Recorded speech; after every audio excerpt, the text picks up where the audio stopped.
भगवान परशुराम को विष्णु जी का अवतार माना जाता है। परशुराम भगवान त्रेता युग में एक ब्राह्मण ऋषि के यहाँ जन्मे थे।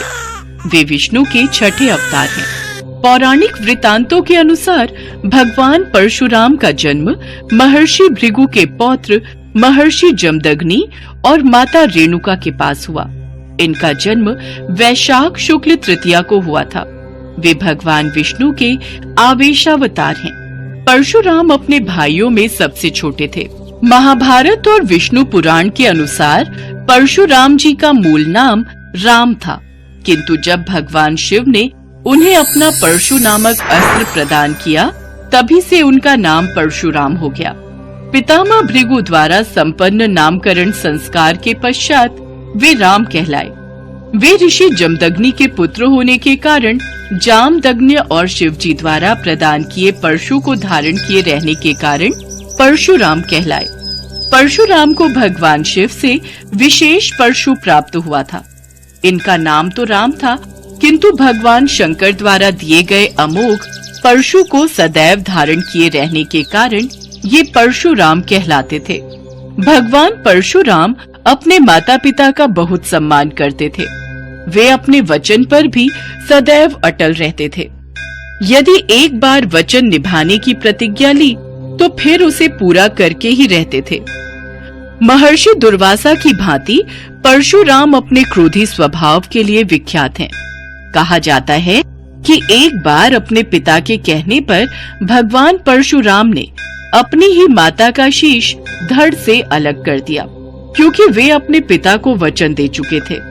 पर आखिर एक आज्ञाकारी और महान पुत्र ने ऐसा क्यों किया, इसके पीछे भी एक कारण छिपा है।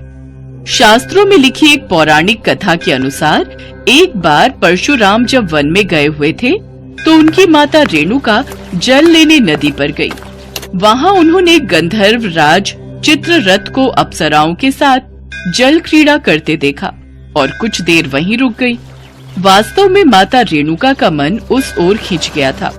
फिर अकस्मात उन्हें याद आया कि पतिदेव के हवन का समय हो रहा है और वो जल लेकर शीघ्र ही अपने पति जमदग्नि ऋषि के पास पहुंची। जमदग्नि ऋषि ने अपने तपोबल से उनका मन पढ़ लिया और वे उन पर क्रोधित हो गए। उन्होंने परशुराम से बड़े अपने सभी पुत्रों को एक एक करके आज्ञा दी कि अपनी माता का वध कर दो, किंतु किसी ने भी इसे पाप समझकर वैसा नहीं किया। तब ऋषि जमदग्नि क्रोधित अवस्था में वन की ओर निकलने लगे। तभी परशुराम वापस लौट आते हैं। पिताश्री, अपने पुत्र राम का प्रणाम स्वीकार कीजिए। तुम आ गए पुत्र। मुझे तुम्हारी अत्यंत आवश्यकता थी, पर तुम मुझे वचन दो कि मैं तुम्हें जो भी आज्ञा दूंगा उसे तुम अवश्य पूरा करोगे, अवश्य मानोगे। पिताश्री, आज्ञा दीजिए। आपकी आज्ञा मेरे लिए सर्वोपरि है। परशुराम को सामने देख ऋषि जमदग्नि उनसे भी वही बात कहते हैं। ऋषि ने परशुराम को आज्ञा दी कि अपनी माता का वध कर दो, जिसे सुनकर परशुराम घबरा जाते हैं, पर वो पिता को वचन दे चुके थे। परशुराम अपने पिता के साथ आश्रम पहुंचते हैं। पुत्र को सामने देख माता रेणुका की आंखों में अश्रुधारा बहने लगती है। पुत्र, मेरे लाल, मेरे राम, कब से तुझे देखने के लिए मेरी आंखें तरस गई थी। माता, मैं भी आपसे मिलने के लिए बहुत बेचैन था माता। माता रेणुका अपने पुत्र परशुराम को हृदय से लगा लेती हैं। तभी ऋषि जमदग्नि की आवाज सुन परशुराम अपना मोह तोड़ देते हैं। पुत्र, लगता है तुम अपनी माता के प्रेम वश मुझे दिया अपना वचन भूल गए हो और अपने वचन से विमुख होना चाहते हो। नहीं पिताश्री, मैं आपको दिए अपने वचन को नहीं भूला हूं। माता, मुझे क्षमा करना। इससे पहले कि माता रेणुका कुछ समझ पाती कि परशुराम अपना परशु अर्थात फरसा हाथ में लेते हैं। हे महादेव, आपने मुझे ये परशु अन्याय के खिलाफ लड़ने के लिए दिया था, पर आज सर्वप्रथम मैं परशु से अपनी ही माता का वध करने जा रहा हूँ। ये कैसी घड़ी है महादेव, जिस माता ने मुझे जन्म दिया, आज उसी माता का मैं शीश काटने जा रहा हूँ। माता, मुझे क्षमा करना माता। परशुराम की गूंज में दर्द था। वो अपना फरसा उठाते हैं और अपनी माता का शीश धड़ से अलग कर देते हैं। परशुराम की आंखों से अश्रु रुकने का नाम नहीं ले रहे थे। उनके बड़े भाई भी रोने लगते हैं। पुत्र की पितृभक्ति देख जमदग्नि ऋषि प्रसन्नता से फूले नहीं समाते। वे परशुराम से बोले, पुत्र, मैं तुमसे अति प्रसन्न हूँ। मांगो पुत्र, आज मैं तुम्हें कोई भी वरदान देने के लिए तैयार हूँ। तुम कुछ भी मांग सकते हो। बोलो पुत्र, तुम्हें क्या चाहिए? पिता की बातें सुनकर परशुराम अपने अश्रुओं को संभालते हुए बोले, पिताश्री, यदि आप मुझे कुछ देना ही चाहते हैं तो मेरी माता को जीवित कर दीजिए। पुत्र, ये तुम क्या कह रहे हो? तुमने मांगा भी तो क्या मांगा? क्यों पिताश्री, जब मैंने आपकी आज्ञा मानकर क्षण भर भी अपने वचन को पूरा करने में देर नहीं लगाई तो आप इस पर इतना विचार क्यों कर रहे हैं? नहीं पुत्र, मैं विचार नहीं कर रहा हूं। तुमने जो मांगा है वो मुझे देना पड़ेगा।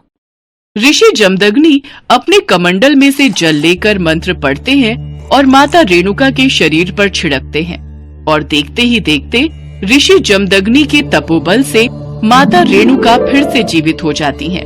उन्हें कुछ भी याद नहीं था कि उनके साथ क्या हुआ था। परशुराम और उनके सभी भाई अपनी माता रेणुका को हृदय से लगा लेते हैं। अपने बच्चों का स्नेह पाकर माता रेणुका की आंखों में खुशी के आंसू आ जाते हैं। एक बार की बात है, नारद जी स्वर्गलोक में घूम रहे थे। उन्होंने देखा, नारायण नारायण, अहो भाग्य, आज तीनों देवियां माँ लक्ष्मी, माँ सरस्वती और माँ पार्वती को परस्पर विमर्श करते देख रहा हूँ। मेरा प्रणाम स्वीकार कीजिए। मैं यहाँ से गुजर रहा था, आप तीनों के वार्तालाप को सुना तो मुझसे रुके बिना नहीं रहा गया। देवर्षि नारद, हम तीनों अपने सतीत्व और पतिव्रता धर्म की चर्चा कर रही। अच्छा, तो आपने भी हमारा वार्तालाप सुन ही लिया। ये बात तो आप भी जानते हैं देवर्षि नारद कि हम तीनों देवियों के समान कोई भी पतिव्रता स्त्री नहीं है। हमारा पतिव्रत धर्म सर्वश्रेष्ठ है। ये बात तो उत्तम है, आप तीनों पतिव्रता स्त्रियां हो, परंतु क्या देवर्षि नारद, हमारे सिवा और कौन पतिव्रता स्त्री है, बताइए। हे देवियों, अत्रि महामुनि की पत्नी देवी अनुसुया। देवी अनुसुया? हाँ माते, देवी अनुसुया के समान पवित्र और पतिव्रता तीनों लोकों में नहीं है। क्या कह रहे हैं देवर्षि नारद? मैं सत्य कह रहा हूँ देवी सरस्वती। देवी अनुसुया एक महान पतिव्रता स्त्री है। देवर्षि नारद की बात सुनकर तीनों देवियों के मन में अनुसुईया के प्रति ईर्ष्या होने लगी। अच्छा, अब मुझे आज्ञा दीजिए, मैं चलता हूँ। नारायण नारायण। देवी पार्वती, देवी सरस्वती, क्या आप भी वही सोच रही हैं जो मेरे मन में विचार उत्पन्न हो रहा है? हाँ देवी लक्ष्मी, हमें देवी अनुसुईया के पतिव्रता धर्म की परीक्षा लेनी ही होगी। अब तो देखना ही पड़ेगा ये सती अनुसुईया कितनी बड़ी पतिव्रता है। और इसी विषय पर आग्रह करने के लिए तीनों देवियां अपने अपने पति के पास गयीं। इसके पश्चात तीनों देवों ने आपस में इस पर विचार विमर्श किया। अब क्या किया जाए महादेव? मेरी पत्नी लक्ष्मी तो हठ करके बैठी है कि हमें अनुसुईया की परीक्षा लेने जाना ही होगा। और आप जानते हैं महादेव, स्त्री जब एक बार कोई हठ कर बैठती है तो उसे पूरा करवा कर ही मान। मैं भी इसी असमंजस में हूँ। लगता है अब हम तीनों को अत्रि ऋषि के आश्रम में देवी अनुसुईया की परीक्षा लेने जाना ही होगा। पर महादेव, क्या हम इस रूप में जाएंगे? नहीं ब्रह्मदेव, हम तीनों ब्राह्मण के भेष में यात्री बनकर उनके द्वार पर जाएंगे। महादेव ठीक कह रहे हैं, और हम जानते हैं अत्रि मुनि के आश्रम से कोई भी मनुष्य, पशु पक्षी बिना भोजन किए नहीं लौटता है। तो ठीक है, हम तीनों काशी के ब्राह्मण वेश में चलते।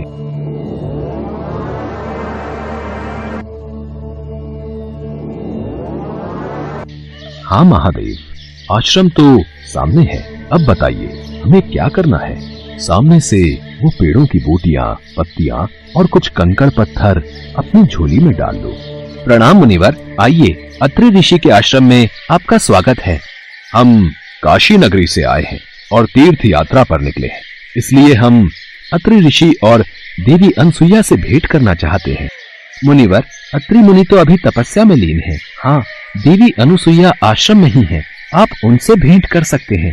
शिष्य उन तीनों यात्रियों को लेकर देवी अनुसुईया के पास पहुंचता है। उस वक्त देवी अनुसुईया माँ तुलसी की आराधना में लीन थी। माते, ये तीनों यात्री काशी नगरी से आए हैं और आपसे भेंट करना चाहते हैं। देवी अनुसुईया, हमने अत्रि ऋषि और आपके बारे में बहुत प्रसिद्धि भी सुनी है, इसलिए हम तीर्थ यात्रा पर जाने से पहले आपसे भेंट करने के लिए आए हैं। देवी अनुसुईया, हमने सुना है आपके द्वार से कोई भी भोजन से बिना तृप्त हुए नहीं लौटता है। आपने बिल्कुल सही सुना है मुनिवर। आइए आश्रम में चलिए, पधारिए मुनिवर।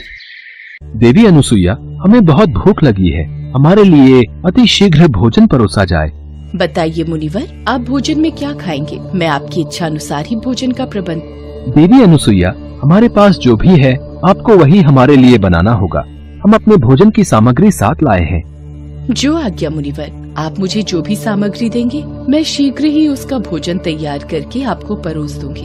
तो ये लो पत्थर, कंकड़ और कुछ पेड़ों की टहनी और पत्तियां। हम आज इसी का पका भोजन ग्रहण करेंगे। और ध्यान रहे, यदि हमें ये भोजन नहीं प्राप्त हुआ तो हम भूखे पेट ही लौट जाएंगे। जाओ देवी अनुसुईया, अब भोजन में विलंब ना करो। देवी अनुसुईया रसोई में जाती हैं और भगवान से प्रार्थना करने लगती। हे ईश्वर, मेरी सहायता करो।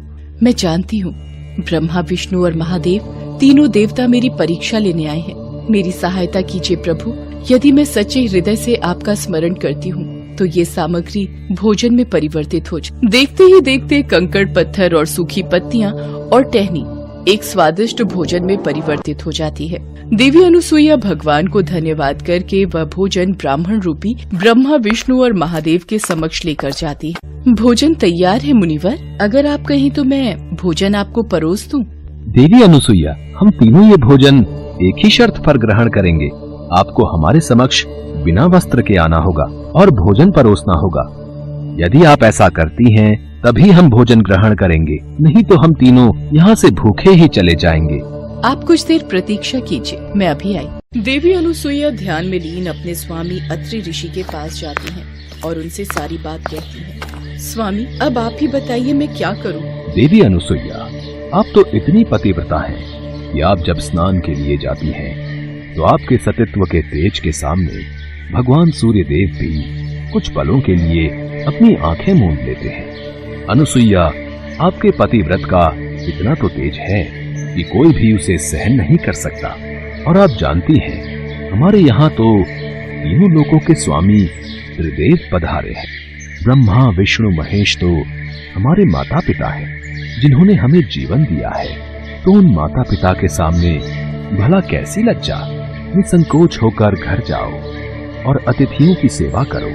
और हाँ, ये कमंडल का जल लेती जाओ और भोजन परोसने से पहले इस जल की बूंदें जमीन पर जरूर छिड़क लेना। जो आज्ञा स्वामी। देवी अनुसुईया आश्रम में लौट आती हैं और ब्रह्मा, विष्णु और महेश को भोजन परोसने से पूर्व कमंडल का जल धरती पर छिड़क। देखते ही देखते ब्राह्मण रूपी ब्रह्मा, विष्णु, महेश नवजात शिशु का रूप ले लेते। देवी अनुसुईया बाल रूपी ब्रह्मा, विष्णु, महेश को अपने आंचल में छुपा लेती हैं और उन्हें अपना दूध पिलाती हैं, उनके साथ खेलती हैं, उन्हें सुंदर सुंदर वस्त्र पहनाती हैं और उन्हें पालने में झूला झुलाती हैं और लोरी गाकर सुला देती हैं। कुछ देर बाद अत्रि ऋषि जब आश्रम में लौटते हैं। स्वामी, देखिए, इन बालकों को पाकर मेरा मातृत्व जाग गया। मेरी कोई संतान नहीं है, आज वो कमी पूरी हो गई। अनुसुईया, कभी न कभी तो इन तीनों बालकों को अपने रूप में आना ही है। हम कब तक इनको अपने साथ रख सकते हैं? उसी समय नारद मुनि देवी पार्वती, देवी सरस्वती और देवी लक्ष्मी के साथ वहाँ आ जाते हैं। माते, अपने पतियों को ढूंढते हुए ये देवियाँ यहाँ पर आई हैं। इनके पतियों को कृपया इन्हें सौंप दीजिए। माताओं, मेरा प्रणाम स्वीकार कीजिए। अनुसुईया, हमारे पति तुम्हारे आश्रम में ही आए थे, वे कहाँ हैं? हे माते, मेरे पास तो काशी नगरी के 3 ब्राह्मण ही आए थे, जिन्हें मैंने शिशु बना दिया। झूले में सोने वाले अगर आपके पति हैं तो इन्हें आप ले जा सकती हैं, लेकिन ये तीनों शिशु तो एक समान ही लग रहे हैं। अनुसुईया, अब तो तुम ही हमें बता सकती हो कि हमारे पति कौन हैं। आप तीनों माताएं क्या अपने पति को पहचान नहीं सकती? जल्दी से अपने पति को गोद में उठा लीजिए। सोच लीजिए, अगर आपने किसी पर पुरुष का स्पर्श कर लिया तो आपका पतिव्रत धर्म खंडित ना हो जाए। अनुसुईया की बात सुनकर तीनों देवियाँ शर्मिंदा होकर दूर जाकर खड़ी हो गयी। तीनों देवियों ने माता अनुसुईया से क्षमा याचना। अनुसुईया, हमें माफ कर दो, हमने ही परीक्षा लेने के लिए अपने पतियों को बाध्य किया था। हमसे भूल हो गई अनुसुईया, हमने तुम्हारे पतिव्रत धर्म से ईर्ष्या की। अनुसुईया, हम तुमसे प्रार्थना करते हैं, हमारे पति को पुनः अपने स्वरूप में ले आओ। माता अनुसुईया ने जब देखा कि तीनों देवियां दुख से व्याकुल हो रही हैं, तो उन्होंने त्रिदेवों को उनका रूप प्रदान किया। तत्पश्चात तीनों देवों ने अनुसुईया से प्रसन्न होकर वरदान मांगने को कहा। तब अनुसुईया बोली, प्रभु आप तीनों मेरी कोख से जन्म ले, मुझे ये वरदान दीजिए। देवी अनुसुईया, हम तीनों तुम्हारी ही कोख से जन्म लेंगे और सृष्टि में आपका नाम माँ सती अनुसुईया के नाम से प्रख्यात होगा। तीनों देवों के वरदान प्राप्त होने से कालांतर में भगवान दत्तात्रेय के रूप में भगवान विष्णु का, चंद्रमा के रूप में ब्रह्मा का तथा दुर्वासा के रूप में भगवान शिव का जन्म माता अनुसुईया के गर्भ से हुआ।